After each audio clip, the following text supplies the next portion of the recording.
وعليكم السلام ورحمة الله وبركاته.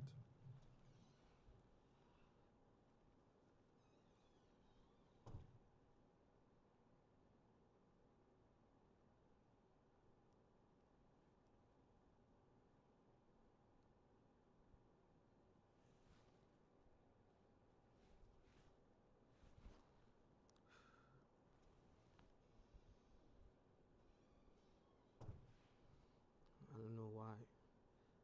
I'm not getting a sound.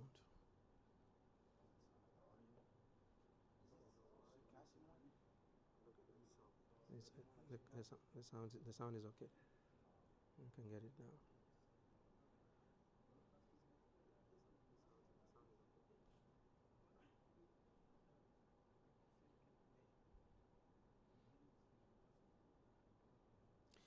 أعوذ بالله من الشيطان الرجيم. بسم الله الرحمن الرحيم. الحمد لله رب العالمين ولا عاقبة للمتقين ولا عدوان إلا على الظالمين وأشهد أن لا إله إلا الله وحده لا شريك له وأشهد أن محمدا صلى الله عليه وآله وسلم عبد الله ورسوله أما بعد. Brothers and sisters in Islam, we thank the Almighty Allah for another opportunity to be here. We thank Him for His mercies that He's bestowed upon us. We bear witness that there is no deity worthy of worship except the Almighty Allah alone. And we bear witness that the Prophet Muhammad sallallahu alaihi wasallam is His servant and His messenger. Today is a Monday, I believe the 18th day of Dhul Hijjah, 1445 years after the Hijrah of the Prophet Muhammad sallallahu alaihi wasallam, which corresponds with, sometimes these dates they mix up. 24th. You said 26th. This guy, he wants to get his paycheck too early. That's just by the way. So 24th June 2024. As usual, Monday's class is Imam No's class, and Imam is traveling, and we want to maintain, the classes that the Imam gives anytime he travels, so that whatever benefits that is in there for us, a student of knowledge, and for you, those who come and listen, who all share in that benefit. And we ask the Almighty Allah, to safeguard the Imam and bring him back safely, inshallah. After Maghrib, we gave some announcements concerning, one of our fathers, actually a grandfather, in the Masjid here, who, has been sent to the emergency right now. We ask the Almighty Allah to grant him good health, and we ask the Almighty Allah to strengthen him and make this trial for him as a cleansing for his sins. Life as we know it, it's all about ups and downs. It's about tests and trials and tribulations. And Almighty Allah speaks about this in a lot of verses in the Quran, where He said, for example, in Surah Al-Baqarah, وَلَنَبْلُوَنَّكُمْ بِشَيْءٍ مِّنَ الْخَوْفِ وَالْجُوعِ وَنَقْصٍ مِّنَ الْأَمْوَالِ وَالْأَنفُسِ وَالثَّمَرَاتِ وَبَشِّرِ الصَّابِرِينَ الذين إذا أصابتهم مصيبة قالوا إنا لله وإنا إليه راجعون أولئك عليهم صلوات من ربهم ورحمة وأولئك هم المهتدون. The Almighty Allah made a very emphatic statement, وَلَا نَبْلُوَنَّكُمْ, surely, without doubt, I'm going to test you. بِشَيْءٍ مِّنَ الْخَوْفِ, something that frightens you. وَالْجُوعِ, or hunger. وَنَقْصٍ مِّنَ الْأَمْوَالِ, or a decrease in your money. وَالْأَنفُسِ, or in your lives. وَالثَّمَرَاتِ, or the fruits of your trees. وَبَشِّرِ الصَّابِرِينَ, give glad tidings to those who are patient. الَّذِينَ إِذَا أَصَابَتْهُمْ مُصِيبَةٌ, those are the ones when calamities befall them. قَالُوا إِنَّا لِلَّهِ وَإِنَّا إِلَيْهِ رَاجِعُونَ, they say we are from Allah and to Allah we return. أُولَٰئِكَ عَلَيْهِمْ صَلَوَاتٌ مِّن رَبِّهِمْ وَرَحْمَةٌ, verily those are the ones that receive those mercies and protection from the Almighty Allah. وَأُولَٰئِكَ هُمُ الْمُهْتَدُونَ, and those are the rightly guided ones.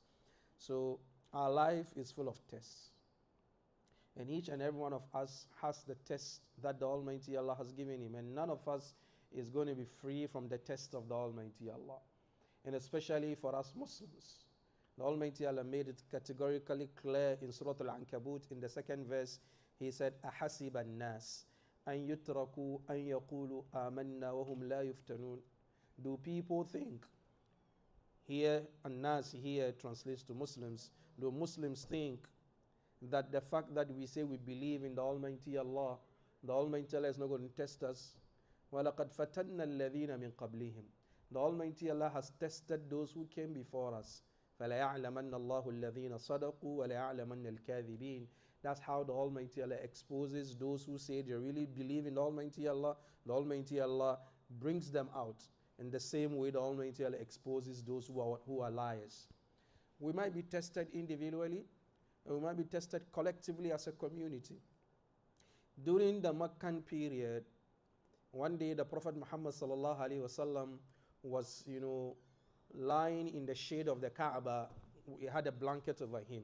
And some of the Sahaba who were being persecuted, and among them Khabbab ibn al-Arat, came to the Prophet Muhammad sallallahu alaihi wasallam and said, Ya Rasulullah, the punishment and the persecution is too much. Ya Rasulullah, wouldn't you say a prayer for us?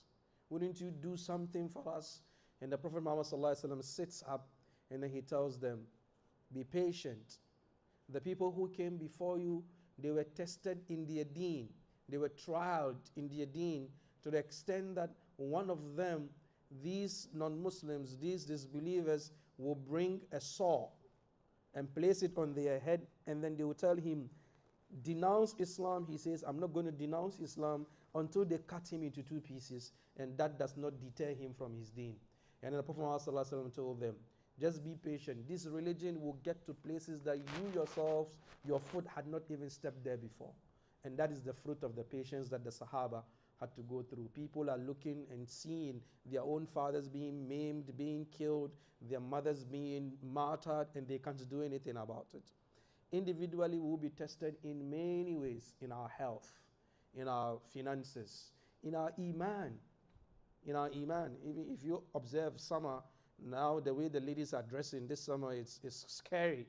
It's a test. Will you lower your gaze as a Muslim, or you profit and then peep and look? It's all tests and trials and tribulations, left, right, and center. And the other announcement we had was Hajj Abdul Salam, popularly known as Hajj al-Akbar. He lost his elder sister in Mecca today. She passed on after being missing for a couple of days. And this year, I saw some reports that said the people that passed on in Hajj, more than 1,000 people. And, in as much as it's painful, in as much as you've lost a loved one, but then if you remember the circumstances through which they pass on, you are hopeful, you are positive for them, because the Prophet Muhammad sallallahu alaihi wasallam said, "Man hajja wa lam yarfus wa lam yafsuq, raja'a ka yawmi waladatu ummu." Anybody who goes to Hajj and then he doesn't do any profanity, he doesn't do any evil thing, he comes back home as if his mother has given birth to him. In another narration, he said, Al-Hajj al-Mabrur laysa lahu al-jaza illa al-Jannah. An accepted Hajj, a Hajj that is well done, you don't have any reward except what? Except the Jannah. And some of the teachings we get from this also is that when a person dies in the state of Ihram, let's say for example the person dies on Arafah, or the person dies in Mina in the state of Ihram, that person, especially the men, their faces are not covered. And then the two pieces of cloth that they are in is what is going to be used to be what? To be buried, to bury them with. There's nobody in there. Nobody's in there. Okay, no problem. Okay, no problem. Inshallah. Jazakallah khair. Locked? Okay. Thank you. Let me put it here so I don't put it in my pocket and it becomes mine. But please remind me after class, inshallah. So when someone dies in the state of Ihram, whether it's through Hajj or through Umrah, the Ihram that they wear, the men, is the same thing that you're going to be buried with. And the Prophet ﷺ said the person will rise up on the day of day of Qiyamah saying, Labbaik Allahumma labbaik, labbaik la sharika laka labbaik, innal hamda wa ni'mata laka wal mulk la sharika lak. Meaning the person will be resurrected the same way they died. And this is also explained by the hadith of the Prophet Muhammad ﷺ. No, it's not a hadith, I think it's Ibn Kathir that says that whoever lives in a lifestyle, in a manner, surely dies on that lifestyle. And whoever dies on a lifestyle, he's going to be resurrected on the day of Qiyamah with that lifestyle. So you should be mindful, or we should be mindful of the kind of lifestyles that we are leading, because we don't know when death is going to strike. We don't know. We all know we're going to die. We all know. We all accept that. That yes, one day we won't be here. But then, how are we going to go? In what situation? In what condition? So for today's class, we're looking at the test of life. And our life is divided into 5 days. 5 days. Our life is divided into 5 days. We have Yawmun Mafqud, a lost day. The day that has been lost. And that day is yesterday and the days preceding yesterday. And yesterday is an opportunity for us to be mindful of the activities that we engaged in it. It's gone. There's nothing we can do about it. It's either we did good things in there and then the Almighty Allah, gave us the reward, or we did bad things in there and then we are being what? We are being held accountable for that. So yesterday is gone. There's nothing you can do about it. There's no need crying over it. What you can do is that you pick the lessons from yesterday and implement them today. So if there's any bad thing that you used to do yesterday, today is an opportunity for you to correct those bad things. If there are good things that you used to do yesterday, today is an opportunity for you to re-emphasize them and do them more and polish that. Abdullah ibn Mas'ud says, ما ندمت على يوم كندمي ما ندمت على شيء كندمي على يوم غربت فيه شمس قل فيه أجلي ولم يزد فيه عملي. He said, I have never regretted anything more than my regret for a day that the sun sets on that day. My lifespan has been reduced, but then my good deeds have not increased. He said, my regret is on any day that after the day sets, after the sun sets, I lie on my bed and I reflect on the day and ask myself, what did I do? What have I been able to achieve? What progress have I made in the deen and in the dunya? And Muslims, we must understand, yes, we are ultimately going to go to the akhirah. But then our life is what? Is here. And we need to make the most of the life here, both on the path of the deen and the path of the dunya. That is why we have this famous dua that every Muslim knows, which is Rabbana atina fid dunya hasanatan wa fil akhirah hasana wa qina adhab an-nar. So let's not give premium to only the dunya and leave the akhirah, or give premium on the akhirah and leave the dunya. We are here for a time, and for that time frame we need to make use of the time that the Almighty Allah has given us. So Ibn Mas'ud says his regret is on a day that the sun sets, the day is over. قَلَّ فِيهِ أَجَلِي, my lifespan has been reduced. وَلَمْ يَزِدْ فِيهِ عَمَلِي, but my good deeds have not increased. In another narration, Ibn Mas'ud is reported to say that every day, every morning, the morning speaks to all of us. It says, Ya Abdullah, ana khalqun jadid, wa ala amalika shahid, faghtanimni fa inni la a'udu ila yawm al-qiyamah. The day tells you, today, Monday, spoke to all of us. It told us, ana khalqun jadid, I am a new creation. Today, Monday, the 18th or the 19th of Dhul Hijjah, the 24th of June, is different from last week, Monday, which was what? The 11th of Dhul Hijjah, and the 17th of what? Of June. 2 different Mondays. And the Monday that is going to come next week is going to be totally different from today, Monday. They are all different creations of the Almighty Allah. وَعَلَىٰ عَمَلِكَ شَهِيد. I'm also a witness on your good deeds. Your good deeds and your bad deeds, whatever you do, this Monday is like a folder. The salah that we did, the time you came to the masjid, the raka'at that you did, the nawafil that you did, the time you left the masjid, when you went home, or when you back to your office or your shop, whatever you did, this Monday is a folder that is writing the minutes, compiling them. And then it says, فَغْتَنِمْنِي, make sure you profit from me, from Monday. It's telling you, make sure you profit. It's business. And this business is a spiritual business, because at the end of the day, it's either to Jannah or it's either to what? To Jahannam. فَاغْتَنِمْنِي, make sure you profit from me. فَإِنِّي لَا أَعُودُ إِلَى يَوْمِ الْقِيَامَةِ I will never return on the day until the day of judgment.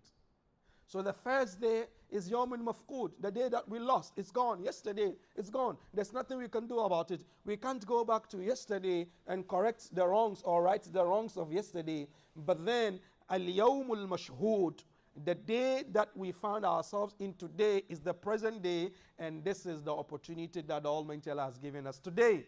So long as we are alive, it's an opportunity for us to what? To better our best. It's an opportunity for us to go back to the drawing table and ask ourselves earnestly, do I frequent the masjid? Do I get takbiratul ihram with the imam? Do I do my nawafil at my workplace? How do I relate with my business? Is it halal, or I have some, as we say in Ghana, chuku chuku that I do, chuku chuku that I do in my business? What do I do? You see, all of us are given 24 hours. Time is the only ni'mah that the Almighty Allah has given all of us equally. All of us are different heights, we are different shapes, we are from different ethnicities, our intellectual capacities are different. Some of us are knowledgeable, some of us have more wisdom, some are more wealthy.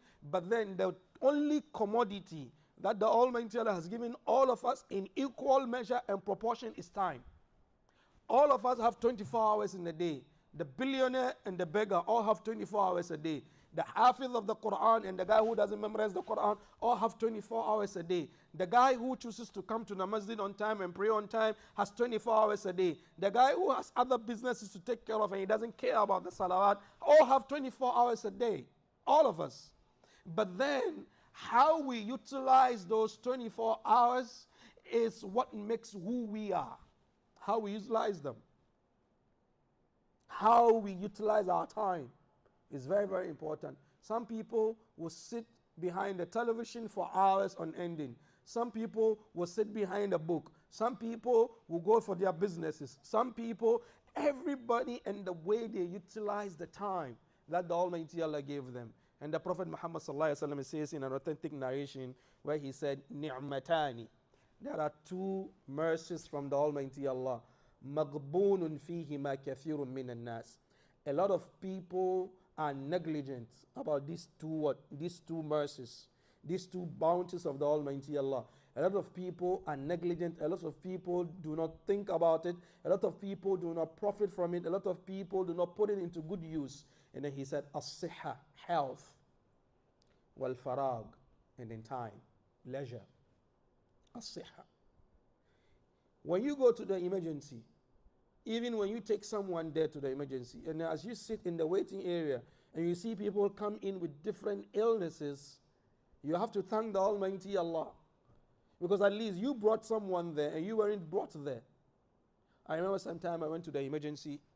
I took myself, I had some issues, I need to go check, I go and I was pretty much stable. I was in the waiting area and the doctors and the nurses came with someone who was on a bed. I counted at least 5 doctors and 5 nurses. And the bed the person was on, you can see the person was on the bed and they had all these tubes and all these wires and all these, and they had all these gadgets. And then they were pushing, the bed slowly. I didn't know when I went down on my knees and did sujood and thanked the Almighty Allah. I thought I had a serious problem. That is why I rushed the emergency. And I realized someone there didn't know whether they are there or they are not there, whether they are alive or not. And this reminds me that one of our brothers who used to frequent this masjid, Brother Kumbasa, let's not forget him in our dua. He's also not well. He is in a critical condition, and we ask the Almighty Allah, to Wallahi, it's very, very important. Listen, the ability to even be able to eat and the food digests, and you for even to go to the washroom to ease yourself, wallahi, is a ni'mah from the Almighty Allah. The ability for you to be able to come to the masjid is a ni'mah from the Almighty Allah. Some people cannot eat food directly through their mouths. Food needs to go through tubes. Some of the tubes will be put through their nostrils, through their throats, into their bellies. That is how they eat. Some of them cannot go to toilet naturally. The doctors had to cut part of their bellies and put in tubes in there with bags. That is how they go to toilet. Some people, all their food has been what? Has been pasteurized. Some people, all their food has been liquid, is liquefied. Some people, different situations and conditions. Some people need, ventilators to breathe. Some people need walking sticks. Some people need, all kinds of things to be put in their back. Some people have metals in their spinal cords. Some people need braces. Some people, everybody with what? The challenge that they face. But if you sit down and then you look at yourself, you don't use any walking stick. You don't use, anything. You don't have any metal at the back of your back. You do sujood normal. You do ruku normal. You sit in salah normal. You go through all that. Wallahi, you need to thank the Almighty Allah. You need to thank the Almighty Allah. Because if you go to the hospital and they give you a bill, I was at the emergency some time ago, and the bill came $75,000. I was like, I've never even seen this kind of money. How will I even be able to pay you guys this money? $75,000. Where will I get this money from? But look at how the Almighty Allah has given us free air. Look at our noses and our nostrils. There is no machine in there that is able to, that filters the oxygen from the nitrogen and from the carbon dioxide. But the doctors need to put some stuff for you. But the Almighty Allah gave it to you naturally. Anytime a bad air comes to your nose, naturally you're able to sense that, no, this is wrong for me. And you pay nothing to the Almighty Allah. Nothing. The electricity that we have here, we pay. But in the sunshine, it's free. Nobody pays. Has the angel ever come to your house and said, this is the bill for sunshine? You owe the Almighty Allah $12,000 for 2 weeks of what? Of sunshine? No. So, as-sihha, health, wallahi, is a ni'mah from the Almighty Allah. When you go to the emergency, some people are in coma. I've been told of a brother who, part of this community, but then he's been in a vegetable state for more than 10 years. 10 years. He's been in a vegetable state. 2 of them went to work in someone's house and then they ended up in a swimming pool and then they drowned. The paramedics came, the Almighty Allah resuscitated one of them and the other remained in the vegetable state. The other brother has gotten married, he's giving birth to kids, and this guy is still on a bed. Ni'mah from the Almighty Allah. Ni'mah. So sihha, health. We need to thank the Almighty Allah.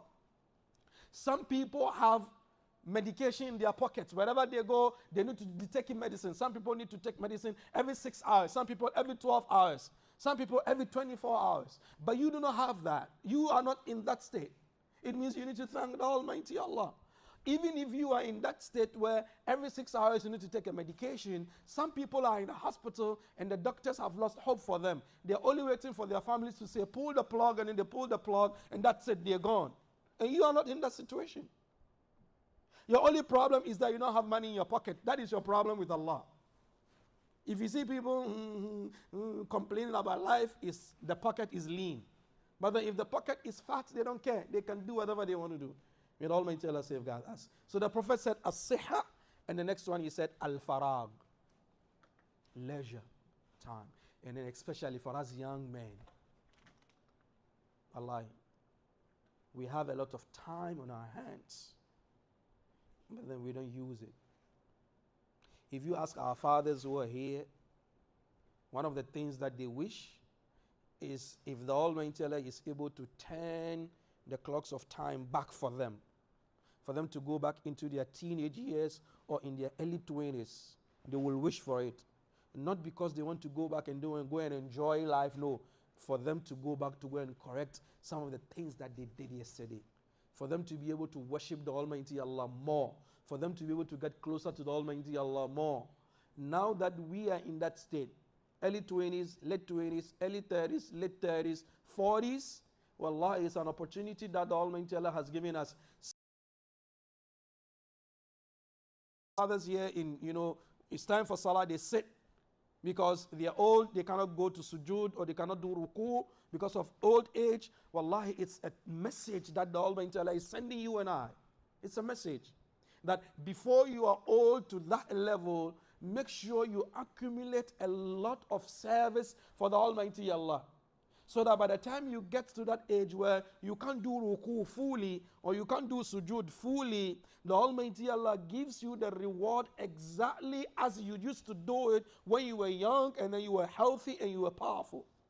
But if you do not serve the Almighty Allah in this youthful age, and then you get to the old age, that is when you want to worship the Almighty Allah. Yes, the Almighty Allah might consider you and accept it, but then you've lost a lot of time engaging in non-entities, engaging in silly stuff. Excuse my language. Don't let this fleeting dunya confuse you and put you in a state of illusion. Listen, old people are dying, young people are also dying. Death doesn't discriminate. The fact that your grandfather lived to be 150 years old and your father is 100 and you are 40 doesn't mean you also hit 100. The Almighty Allah didn't sign that contract with you. He doesn't have that agreement with you. النفس تبكي على الدنيا وقد علمت أن السلامة فيها ترك ما فيها. All of us are crying over the dunya, but all of us know that our peace of mind is not here in the dunya. Our peace of mind is not here in the dunya. There is a narration that says that the Prophet Muhammad sallallahu alaihi wasallam asked Jibreel, Jibreel, do you laugh? Jibreel says, yes, I laugh. And when do you laugh, or in what situation do you laugh? He said, I laugh in a situation where the son of Adam is looking for something in the dunya, but that thing has not been created in the dunya. He can't find it in the dunya. So I laugh at him, that he's looking for something that is not in the dunya. The Almighty Allah didn't put that thing in the dunya. And the Prophet Muhammad sallallahu alaihi wasallam asked Jibreel, what is that thing? And Jibreel said, relaxation and rest. There's no rest in the dunya. Rest is in Jannah. If you want to rest, you rest in Jannah. But in dunya, there's no rest. Look at how you were created. From the sperm into the womb of your mother, and the process of your changing from one level to the other level itself, it's a whole different, situation for your mother. And then the moment you're born into the dunya, the moment you come out, ثُمَّ السَّبِيلَ يَسَّرَ, even the pathway for you to come to the dunya is not an easy pathway. The biologists and then the gynecologists tell us that the birth canal had to expand itself multiple times to accommodate your big head when you are coming out. The womb had to multiply itself exponentially to accommodate you as you grow bigger and bigger as a baby in the womb of your mother. When you come out, people are happy and they are clapping and then they are laughing. And you are silent and they say, no, what's wrong with this baby? Because they expect you to come out crying.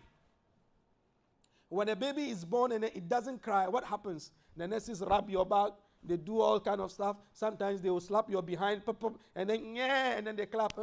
Oh, mashallah, he's alive, he's well. They check all your vitals. And the shuyukh are saying, Yabna Adam, anta alladhi waladatka ummuka bakiya. Oh, son of Adam, you are the one whose mother gave birth to you when you were crying. When you came to the dunya, you were crying. وَالنَّاسُ حَوْلَكَ يَضَحَكُونَ سُرُورًا. The people who were there, the nurses, your mother, anybody who was there was what? Was happy.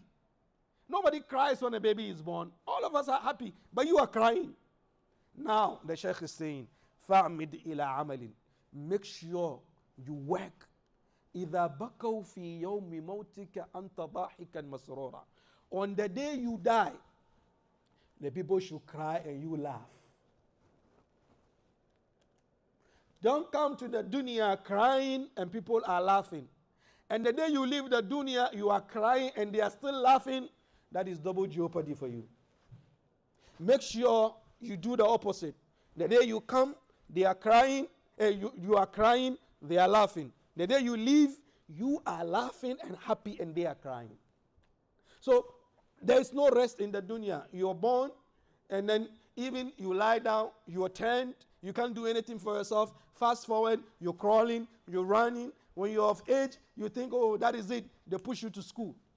You wake up early in the morning to go to school. You don't want to wake up. The weather is cold. There's no hot water. You go through that. You finish high school. You go to college. You think that is in. You just get a job. you start going to job, you need to be punctual, you need to be on time, and then you get married, you think, oh, it is, everything is okay. The kids come in, you start buying baby food, you start buying diapers, you start this, the next kid comes in, you are behind on your bills, you are this, your blood pressure goes high, you're thinking, you don't know what to do, it's going on, and then by the time you realize your daughter is of age, she's getting married, by the time you realize, you look into the mirror, all your hair is gray, by the time you realize you are in the qabr, and then the malak is saying to you, Marrabbuka, there's no rest in the dunya.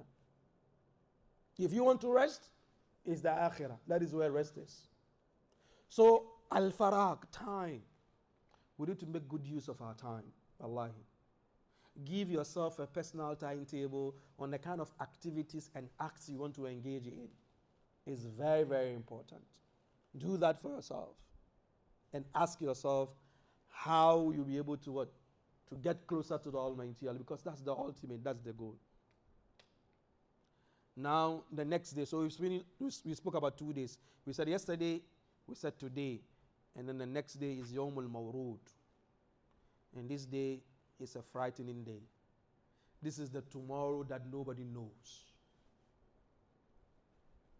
which is the day we are going to die. Nobody knows when we are going to die. It is said that Sulaiman alayhi salatu wassalam was a very good friend of Malakul Maut. And Malakul Maut will come to Sulaiman in the state of a human being. Same way Jibril visits the Prophet Muhammad sallallahu alaihi wasallam in the state of a human being. And Sulaiman asks Malakul Maut, when it is time for me to die, you tell me beforehand, you see, about 2-3 days, and then I prepare. And Malakul Maut tells Sulaiman, I don't know when a person dies. I don't know. The Almighty Allah only gives the order. Take so and so's life and I take it. I don't know that. I don't know when a person is going to die. Imam Malik radiallahu anhu sleeps and then he sees Malakul Maut in a dream. And he asks Malakul Maut, how long do I have? How long do I have to live? And the Malakul Maut points 5 fingers like this to Imam Malik. Imam Malik asked him 5 years, 5 months, 5 weeks, 5 days. But Malakul Maut didn't respond. And Imam Malik, he woke up from sleep confused, disturbed. Then he asked Imam Ibn Sirin, that, what's the 5? I've seen Malakul Maut in a dream and, this is, what's the interpretation? And Ibn Sirin tells him that the reason why Malakul Maut showed you his 5 fingers is because you've asked Malakul Maut one thing out of 5 things that it's only the Almighty Allah who knows. You are asking him about a thing that is amongst 5 things, nobody knows them except the Almighty Allah. And then he told him, read Surah Al-Luqman, the last verse. The Almighty Allah says, Inna Allaha indahu ilmu sa'a.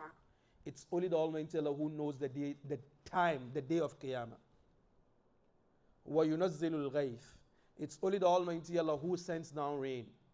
وَيَعْلَمُ مَا فِي الْأَرْحَامِ. It's only the Almighty Allah who knows what's in the womb of a woman. وَمَا تَدْرِي نَفْسٌ مَاذَا تَكْسِبُ غَدًا. None of us know what we're going to gain tomorrow. We all know tomorrow is a Tuesday. We will go to work, we'll go do this, we do this, but we don't really know what we're going to gain tomorrow. وَمَا تَدْرِي نَفْسٌ بِأَيِّ أَرْضٍ تَمُوتُ. And nobody knows where they are going to die. 5. إِنَّ اللَّهَ عِنْدَهُ عِلْمُ السَّاعَةِ. Nobody knows the day of Qiyamah. Nobody knows that. The Prophet Muhammad sallallahu alaihi wasallam tells us it's going to be on a Friday. Is this Friday? Which Friday? We don't know. I remember a couple of Fridays ago, there was an earthquake in the morning. I thought we were gone. May the Almighty Allah safeguard us. It's a Friday, but we don't know which Friday. And even if you go to Christian scriptures, they tell you that none knows, I think it's either in Matthew or Mark, none knows the time of the hour, not even the Son, except the Father alone in the heaven. So they also agree that nobody knows the day of Qiyamah. We have signs of Qiyamah, major signs, minor signs. A lot of the minor signs have come, but some of the major signs also have come, but then most of the major signs are yet to come. And may the Almighty Allah safeguard us. So it's only the Almighty Allah who knows the day of Qiyamah. Number 2, وَيُنَزِّلُ الْغَيْثِ. It's only the Almighty Allah who sends down rain. Yes, science has advanced. The meteorological department is able to forecast stuff like that. Sometimes they tell you there's a wind coming in from the northeastern part of, the Atlantic Ocean. It's going to be in New York on Saturday, and then by Sunday, some of the breeze is going to get to Philadelphia, and then it's going to go on to Harrisburg, and then on to, Ohio and stuff, and then Saturday, there's nothing. It's because it's the Almighty Allah who wills it. Doesn't mean that that knowledge is haram. No, it's not haram. There's nothing magical about it. It is calculation, scientific. But then who allows that to happen is Allah. وَيَعْلَمُ مَا فِي الْأَرْحَامِ. It's only the Almighty Allah who knows what is in the womb. When we were growing up, science didn't have a lot of, know-how as to, embryology and stuff like that. But today, the doctors can scan and see that, it is a baby boy. It's a baby girl. Fine. Does it mean that they know what's in the womb? Does it mean that now someone else knows something that is in the womb? Still, this is also science. Fine, if your wife is pregnant and then you take her to the hospital and the doctor says, fine, your wife is pregnant, she's going to give birth on August 15th and she's going to give birth to a boy. What I want you to ask the doctor is, okay, fine, when the boy comes, how many slices of pizza he's going to eat in the dunya before he dies? The doctor doesn't know that. How many gallons of water is he going to drink? He doesn't know that. How many thobes he's going to wear? He doesn't know that. So وَيَعْلَمُ مَا فِي الْأَرْحَامِ goes beyond that the doctors are able to have a scan and see that it is a male child or it's a female child. It goes beyond that. وَمَا تَدْرِي نَفْسٌ مَاذَا تَكْسِبُ غَدًا. The fourth one is, we don't know what we're going to gain tomorrow. You don't know. Tomorrow might be the day that the Almighty Allah wills for that business deal that you've been praying and praying and praying that, Ya Allah, I want this, Ya Allah, I want this. Tomorrow might be that day. You might be coming to the masjid and someone meets you and say, Wasatiya, you are the guy at the masjid. Okay, let me see you. And then he hands you about $100,000. Say, I mean. You don't know. Tomorrow is when the Almighty Allah wills it to happen. We don't know that. وَمَا تَدْرِي نَفْسٌ بِأَيِّ أَرْضٍ تَمُوتُ. We don't know where we're going to die. This, mother of ours didn't know she's going to die in Mecca. She's gone for Hajj, and then she's gone, and she's never going to come back. So, Al-Yawmul Mawrud, the day we all go back to the Almighty Allah, wallahi, we don't know. We don't know when. The most frightening thing about death is that it comes unannounced. It comes unannounced. It comes when the Almighty Allah wants it. Because if we know when we are going to die, we'll all prepare. I'll listen to questions later, inshallah. We'll all prepare. If I know I'll be dying tomorrow, I'll move into the masjid. I'll come and sleep here. I'll come and be doing my nawafil. I'll be having my fasting. I'll be fasting throughout. I'll be with my Quran. So as I get into the highest state of Iman before Malakul Maut comes. But then the frightening thing about it is that you don't know when. You don't know how. You don't know in which state. And the Almighty Allah said, ثُمَّ إِلَيْنَا تُرْجَعُونَ. And then you will be returned to the Almighty Allah. It's not you who is returning. You are being returned. You don't have any control over that. Listen, you don't decide the day. You don't decide the time. You don't decide the place. You don't decide the how. It's the Almighty Allah who decides all of that. Yours is to be prepared, as they say in the Boy Scouts, be prepared. Make sure that you are always in the right state, that even if you're doing something that is not right, at least on the long term, you'll be doing a lot of good things. Be prepared. We don't know when. Some people park in the parking lot, they're tired, they put their heads on the car seats and then their arms on the armrest, and that's it, they're gone. A young man died in Newark a couple of days ago, months actually. He was an Uber driver, he's worked, he's tired, he gets home, he parks on the street in front of his home, he parks there, and then he's trying to, figure things out, and then he just, breaks the seat, trying to relax before he enters, and that's it. He died. Young man, mid-20s, he's gone. No illness, no car accident, no underlying medical condition, he's gone. Let's not think that death only comes to the people who are sick or people who are in the hospital. No. A lot of people are in the hospital, they are sick for years. Healthy people are the ones who are dying. Strong people are the ones who are dying. So don't think that. Don't think that way. تزود من التقوى فإنك لا تدري إذا جن الليل هل تعيش إلى الفجر. Look for provisions from the fear of the Almighty Allah, because none of us is guaranteed Fajr. Listen, we are not even guaranteed Isha. We are not. Nobody is guaranteed Isha. We could be here and then you see me just hold my heart and that's it, I'm gone. You try to rush me to the emergency, they tell you this is a DOA, dead on arrival. And then in the next couple of days, you are preparing my janaza. That's it. I'm not guaranteed Isha. None of us is guaranteed Isha. إِذَا جَنَّ اللَّيْلُ هَلْ تَعِيشُ إِلَى الْفَجْرِ. If the night falls, do you think you will get to Fajr? None of us is guaranteed that. كَم مِّن فَتَى أَصْبَى وَأَمْسَى ضَاحِكًا وَقَدْ نُسِجَتْ أَكْفَانُهُ وَهُوَ لَا يَدْرِي. How many young people do we have? Morning, evening, he's back and forth, he's happy, he's smiling, he has all this swag, man, he has all these $400 sneakers, all these Louis Vuitton stuff. I'm not saying it's haram. He's beautiful, he's happy, he frequents the masjid, good chap, comes to the masjid on time, always happy, always respectful. وَقَدْ نُسِجَتْ أَكْفَانُهُ وَهُوَ لَا يَدْرِي. Not knowing his shroud had been prepared and we do not know. وَكَمِنْ عَرُوسٍ زَيَّنُوهَا لِزَوْجِهَا وَقَدْ قُبِضَتْ أَرْوَاحُهُمْ لَيْلَةَ الْقَدْرِ. How many newlyweds died the day they got married?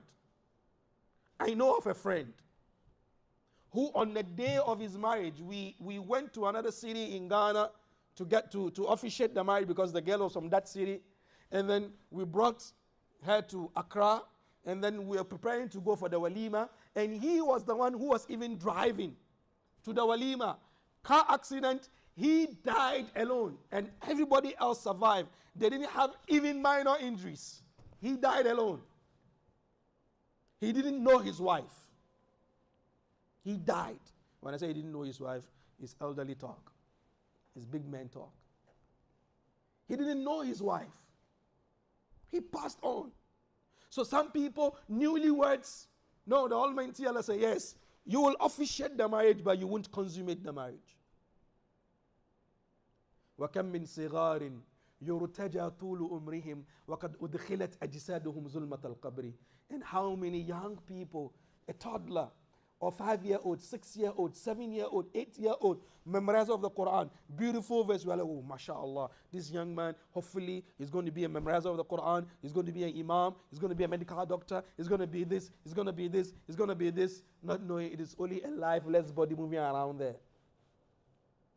وَكَمْ مِنْ صَحِيحٍ مَاتَ مِنْ غَيْرِ عِلَّةٍ. How many able-bodied men, young, energetic, healthy, مَاتَ مِنْ غَيْرِ عِلَّةٍ, dies without any medical condition. وَكَمْ مِنْ سَقِيمٍ عَاشَ حِينًا مِنَ الدَّهْرِ.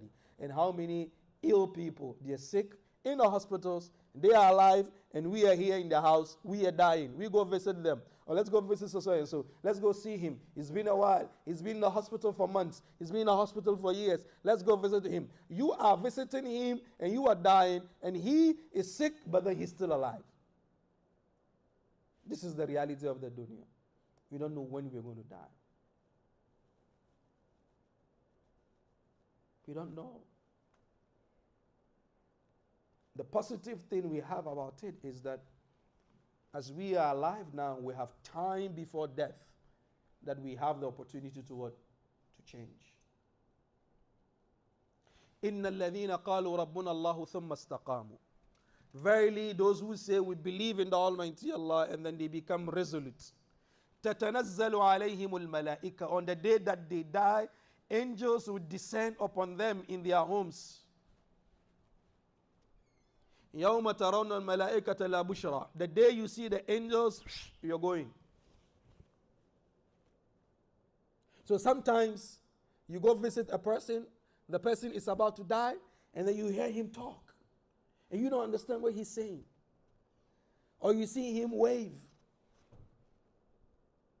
I remember one of our fathers who passed on earlier in the year, Dr. Mukhtar Curtis. The day before he died, I went to visit him in the emergency.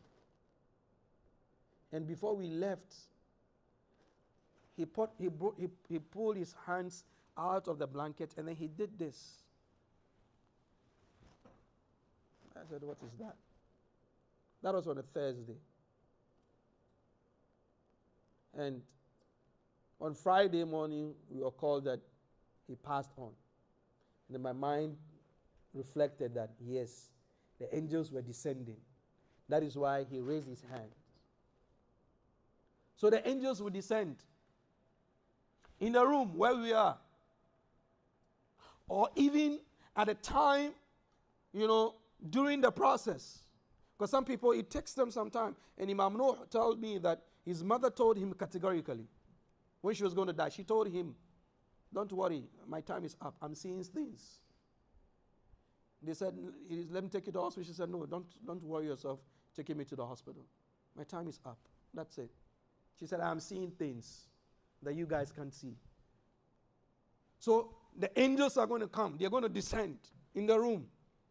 And you'll be seeing faces that hitherto you didn't know them. You didn't see those faces. And you see there's Shaklamin there, there's Wasatiya there, and then you see another person here, and then you look at the two and you realize that no, this is not a human being, the one that you're seeing. You will see it like that.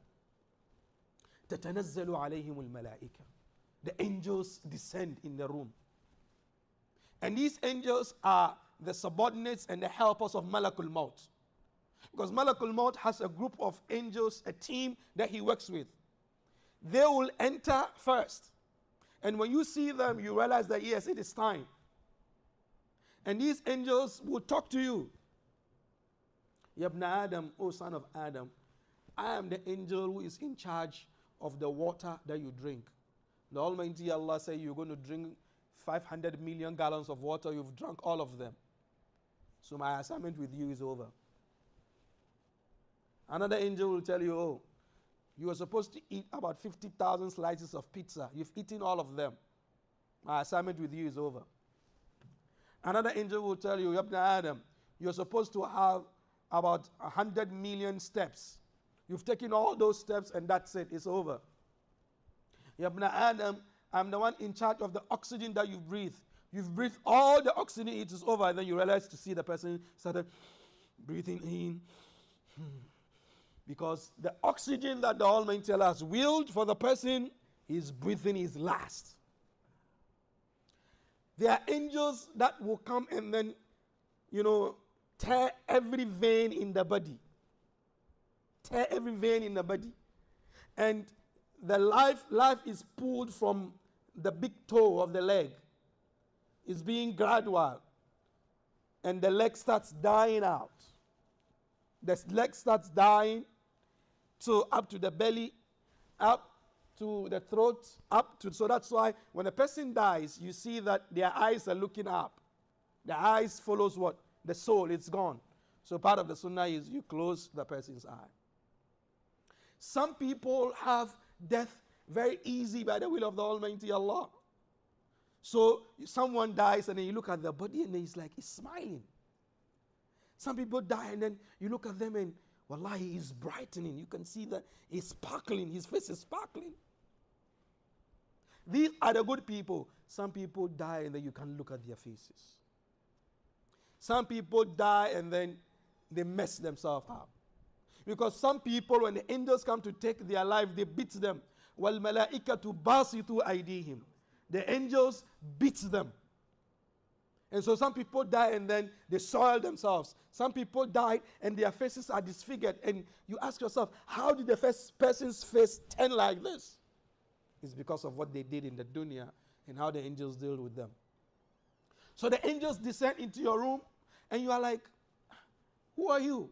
And the angels say, نَحْنُ أَوْلِيَاؤُكُمْ فِي الْحَيَاةِ الدُّنْيَا وَفِي الْآخِرَةِ. We are your lovers in the dunya, وَفِي الْآخِرَةِ, and even in the akhirah.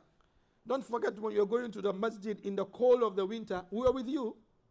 Don't forget when you came to the masjid and then you stayed in the parking lot to make sure everybody's cars are safe whilst we are here praying, we were with you. Don't forget when you came in the day that they needed the sadaqah, you gave out that money. When you were giving out that money, we were there. Don't forget that widow whose husband died and then she had about 5 kids and then you were helping her secretly, we were with you. Don't forget that brother who passed on and then you were part of the procession of his janaza. We were with you. نَحْنُ أَوْلِيَاؤُكُمْ فِي الْحَيَاةِ الدُّنْيَا. We are your partners and your lovers in the dunya. We were with you. وَفِي الْآخِرَةِ. And don't worry, even to Jannah will be with you. And then they tell them, نحن أولياؤكم في الحياة الدنيا وفي الآخرة ولكم. Before that, the verse, إن الذين قالوا ربنا الله ثم استقاموا تتنزل عليهم الملائكة. The angels descend, ألا تخافوا ولا تحزنوا. The angels tell them, ألا تخافوا. Don't be scared of where you are going. ولا تحزنوا. Don't also feel bad. You are leaving a wife. You're leaving behind kids. They are young kids. Who is going to take care of them? Don't worry. And then you ask the angels, who are you? And then they tell you, نحن أولياؤكم في الحياة الدنيا. We are your lovers and your partners in the dunya. When you are going out to give that sadaqah, we are with you. When you are coming to the masjid, we are with you. When you are helping the widows and the poor ones, we are with you. The angels now draw out our life. We're dead. We're there on the bed. Maybe in the car. Maybe it's an accident. Maybe the brother went clubbing. Maybe he went gambling. Maybe he went drugging. Maybe he was in the hood, in the ghetto, some weed. Death can come at any time. It's not the time that you choose. It's not the place that you choose. It's how the Almighty Allah wants it. So we need to be mindful of the places that we go, the things that we are doing, because death can strike at any time. Some people went to Hajj and they died in Hajj. Irrespective of whether they're good people or bad people, just the idea that they died in Mecca alone itself is what? It's positive for them. Just the idea that they died in the Masjid al-Haram is positive for them.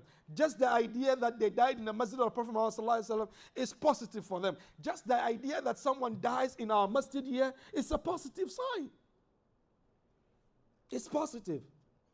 Irrespective of what, that's the single most important incident in their lives. And that is the only thing people will remember him with. They say, you remember brother so and so? No, I don't remember him. Oh, the brother that died on Jum'ah? Wasatiya, you forgot? So and so here. Jazakallah khair.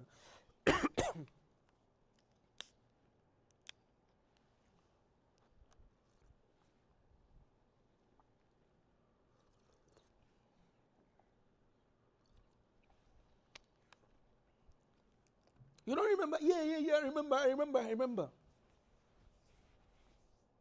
Because that is the last thing that the person did. Now we are lying on the bed. La hawla wa la quwwata illa billah. That fine thobe, they're going to take it off us. That $400, $500 wristwatch, they're going to take it off, put it aside. That Louis Vuitton designer brand, whatever, you're going to take it off us. You are the one who washes yourself. Today, you are going to be washed. When you enter the washroom, you spend hours on ending. You have a different shampoo for your hair. You have a different shampoo for your armpit. You have a different shampoo for your beard. When you finish bathing, you bath about 3 times. You have first coat and second coat and third coat. Your lotion, you have a different lotion for your hand, you have a different lotion for your leg, you have a different lotion for your face, you have a different lotion for your body, you have a different lotion for your behind. Some of our sisters, when they go to the washroom, they spend at least 3 days to bath, 3 days. Because she must take care of herself, she must take her time. And then when she sits in front of the mirror, her dressing mirror, there are different kinds of makeups. I saw, on social media some time ago that there is a makeup kit that costs about $250,000. Makeup kit. It's a box with different makeups in there. Costs about $250,000. Someone needs that money and then he's retired. You get that money, you are retired. But that's a makeup kit. The only thing that we do is we'll just find a cloth and cover your private part with it. That's it. Whatever underwears you have, we'll pull it out. That's the only thing we'll do for you. Now we're going to wash you. This is the guy who washes himself. This is the guy who will regulate whether he's going to use hot water or cold water to wash himself, or a blend of the two. This is a guy who will want to fill the bathtub and put in, all these beautiful oils, all these beautiful scented soaps, and then, immerse himself in there and stay under the water for a couple of minutes and then come out. I'm not saying it is haram, but I'm telling you that when you engage in that, remember there's going to be a day that you will not be able to do that. It will be done for you.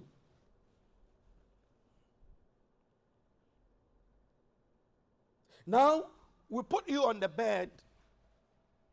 First of all, we need to clean any form of najasa, any form of impurity on you. Maybe you still have something underneath there. You have to put on gloves, and then we turn you upside down and put our hand there to wash it and clean it. If you have anything in the front part, we'll put our hand there, clean it. Today, if I want to put my hand in there, you call 911 on me. I'm going to go to jail for assault. But then on that day, whether you like it or not, I'm going to do it. And those of us who wash dead bodies, we should be mindful of the Almighty Allah. We should fear Allah. And that is why in Islam, it's only close relatives who are allowed to wash a person. Even if they don't know how to do it, we will teach them how to do it. Even if they don't know how to do it, we will go in there with them and teach them how to do it. In Islam, there's nothing like hired washmen. Unless maybe the person is a visitor, he passes on, then the imams will check and find trustworthy people who can keep a secret, because sometimes a person passes away and the body deforms quickly. Sometimes a person passes away and then maybe they have some scars on their body, because we need to conceal the issues of a dead person. So the Prophet ﷺ told Aisha, if you were to die before me, I, the Prophet ﷺ, will wash you. So it's part of the sunnah that a woman can wash her husband, a husband can wash his wife. And that's why when the Prophet ﷺ died, his close relatives, his cousins, Ali, Aqil, Abbas, they were the ones who washed the Prophet Muhammad ﷺ. Abu Bakr Siddiq radiallahu anhu is better than them. Umar is better than them, but because they are not close relatives of the Prophet Muhammad ﷺ, they had to step back so that the family of the Prophet Muhammad ﷺ will wash his body. So we wash the area, we clean it. Now we'll come and do wudu on you one after the other. We won't put water into your nose. No, we won't put water in your mouth. We just only wipe the mouth with it. If you have all these hair braids, all these hairstyles, then it's a problem. For the sisters, we need to undo all of it and then tie it into 3 for her. But for you, the brother, you have all these braids. I don't know, because we don't have anything in the sunnah that's supposed. How are we going to do? Are we going to cut it off for you? Are we going to untie all of it? I don't know. I'll do a research on that. But for the sisters, we have a clear hadith on that. But for you brothers who have, braids, dreadlocks, locks on your head, I don't know of any hadith that says how we're going to deal with it, because it's not something that we know it in the Sharia. Or we leave you with it. When you go, you explain to the Almighty Allah. Now we wash you. When we wash you, we have different layers of what? Of clothing to cover you in. But then the most important thing is that we don't leave you naked. No. Because even when you are dead, you still have hurma. You still have some sanctity. We roll you. That is why I say anytime I see shawarma, I'm scared. We roll you like a shawarma. We roll you. Now we leave the body. We come and do your janaza, and then we'll put you in the grave, to cut a long story short. And that place, that pit there, When you survive anything there, you will survive on the day of Qiyamah. But when you miss up there, and that's it. May the Almighty Allah safeguard us. Then we have Yawmul Maw'ud. That is the day of Qiyamah. Some people are going to get their books with their right hands. May the Almighty Allah put us amongst those ones. Say Ameen. Some people are going to get their books with their left hand. May the Almighty Allah safeguard us from it. In Surah Al-Haqqa, the Almighty Allah explains this. فَأَمَّا مَنْ أُوتِيَ كِتَابَهُ بِيَمِينِ فَيَقُولُ هَاؤُمُ اقْرَءُوا كِتَابِيَ إِنِّي ظَنَنْتُ أَنِّي مُلَاقٍ حِسَابِيَ فَهُوَ فِي عِيشَةٍ رَاضِيَةٍ فِي جَنَّةٍ عَالِيَةٍ قُطُوفُهَا دَانِيَةٌ كُلُوا وَاشْرَبُوا هَنِيئًا بِمَا أَسْلَفْتُمْ فِي الْأَيَّامِ الْخَالِيَةِ وَأَمَّا مَنْ أُوتِيَ كِتَابَهُ بِشِمَالِهِ فَيَقُولُ يَا لَيْتَنِي لَمْ أُوتَ كِتَابِيَهْ وَلَمْ أَدْرِ مَا حِسَابِيَهْ يَا لَيْتَهَا كَانَتِ الْقَاضِيَةَ مَا أَغْنَى عَنِّي مَالِيَهْ هَلَكَ عَنِّي سُلْطَانِيَهْ خُذُوهُ فَغُلُّوهُ ثم الجحيم صلوه ثم في سلسلة ذرعها 70 ذراعا فاسلكوه. To explain these two verses, let me give you a scenario. You have two kids. They go to school. They go to madrasa. At the end of the year, they finish their exams. Now they are both giving their reports. One boy or one of the children had passed, the other had failed. Imagine this scenario, they are coming home. The boy who passed, right at the door, will start screaming, "Daddy, Daddy, Daddy, I passed." Right or wrong? Right. He will be pulling out the reports. Daddy, see, Tawheed, passed. Hadith, passed. Fiqh, passed. Quran, passed. Mathematics, passed. Science, passed. Language, passed. But the guy who failed, when you ask him, "Okay, what about you? Where is your report?" The teacher said they didn't see my name in the register. How come they didn't see your name in the register? Aren't you a student of the school? Yes, the teacher even said all my exams papers are lost. How? She didn't know. After the exams, she didn't see my papers. She didn't see it. We looked and looked and looked. We didn't see. Why? Because he's failed. He's lying. And that is what is going to happen on the day of Qiyamah. The guy who received it, and look at the verse. The Almighty Allah said, فَأَمَّا مَنْ أُوتِيَ. For the person who is giving, you're going to be given. You're not going to take yourself. No, you're going to be given.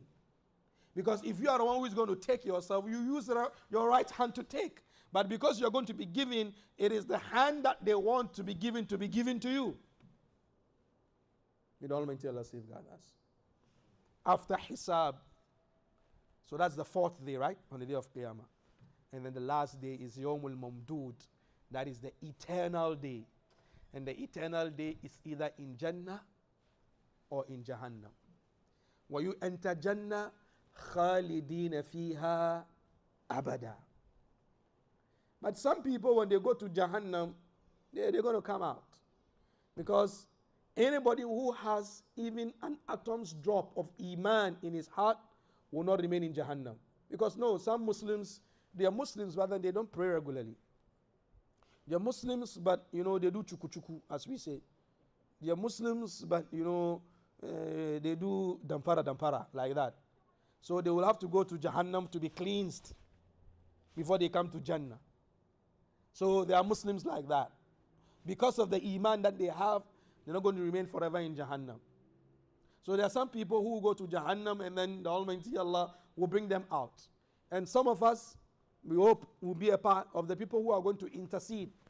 Because some of us will be in Jannah and then we'll look for our brothers. Oh, I didn't see so and so. And then we'll be told, oh, he went over there. So, oh, Ya Allah, please. And the Almighty says, okay, fine, I've agreed. Intercede on their behalf, bring them to Jannah. It's going to happen like that. Don't even wish for that. You, even if it's the parking lot of Jannah, you make sure you are there. Even if it's the parking lot of Jannah, make sure you are there. Even if you're going to be the guy who opens the door for people to be entering, you be there. Try as much as possible to serve the Almighty Allah so that you don't even pass near Jahannam. With Almighty Allah safeguard that. So our life, as we said, is 5 days. The first day is yesterday, the one which is gone. There's nothing we can do about it. The second day is today that we are in now. the importance of it is that let's work well and serve the Almighty Allah better in today. The next day, which is the third day, is the day we die. We don't know when. The fourth day is the day of Qiyamah, where the Almighty Allah is going to judge us. And then the fifth day is in Jannah or in what? In Jahannam. May the Almighty Allah safeguard us. All our lost brothers and sisters, may the Almighty Allah forgive them and grant them Jannah. And anybody who is not well, may the Almighty Allah grant them health. We ask the Almighty Allah to put His barakah in our lives. We ask the Almighty Allah to safeguard us and safeguard our communities. We ask the Almighty Allah to safeguard our children. Whatever trials and tribulations that they are going through this time of theirs, may the Almighty Allah help them to sail through. We have businessmen amongst us. May the Almighty Allah safeguard their businesses.